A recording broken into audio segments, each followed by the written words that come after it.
Kementerian Komunikasi dan Digital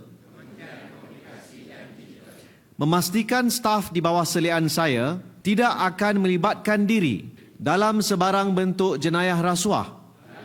Ucapan alu-aluan dengan segala hormatnya dipersilakan. Peradaban kita bangunkan, bina kota, bina insan. Sambutan Hari Integriti KKD ini bertemakan Integriti Citra Malaysia Madani. Merupakan tanda bahawa komitmen tuan-tuan dan puan semua dan sokongan ke arah pembudayaan integriti dalam kementerian dan juga jabatan-jabatan di bawah kementerian serta agensi yang berada di bawah kementerian agar terus bersemarak dan tidak berhenti integritinya. Tema yang diangkat pada hari ini amat bertepatan bagi menyokong hasrat Yang Amat Berhormat Perdana Menteri Malaysia Datuk Seri Anwar Ibrahim berulang kali dalam ucapan beliau memberi penegasan terhadap integriti dan juga tata kelola sebagai topik yang penting dalam mewujudkan kerajaan yang bersih dan juga berkesan. Saya secara peribadi boleh mengatakan bahawa Yang Amat Berhormat Perdana Menteri seorang yang serius dan punya drive dalam untuk memeteras rasuah di negara ini. Dan pernah dia berkata kepada saya, Azam, kalau sekiranya ada pegawai kerajaan, menteri-menteri kaya ke, ataupun pegawai khas saya ke, atau mana-mana pegawai khas, kalau sekiranya you rasa ada mereka melakukan rasuah, sila siasat. Don't wait for my instruction or any blessing from me. I give you all the blessing to investigate all these people. Dan bercakap pasal integriti, ia adalah berkait rapat dengan juga isu rasuah. Yang mana rasuah ini akan berlaku sekiranya kita semua tidak mengamalkan integriti untuk membina jabatan, kementerian dan juga negara kita. Integriti ini tuan-tuan dan puan semua sedia faham bahawa ia adalah satu perkara melibatkan perkara yang kita buat secara betul tanpa kita dipantau ataupun diperhatikan.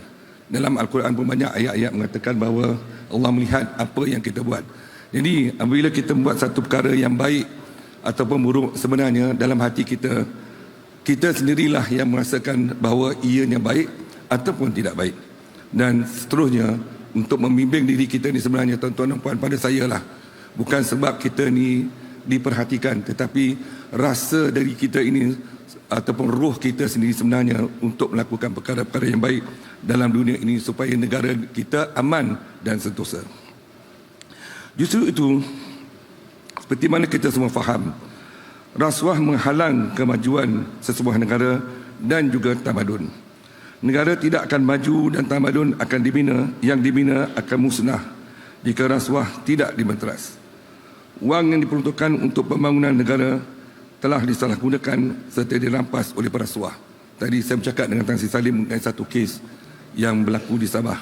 Saya kata kes itu yang mana kita jumpa wang daripada seorang pengarah di rumahnya sejumlah 53.3 juta cash cow.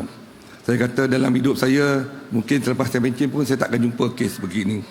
Dan saya anggap ini sebagai kes yang kata daylight robbery, yang mana dia tak ada rasa malu pun untuk mengambil wang rakyat ataupun mencuri wang rakyat.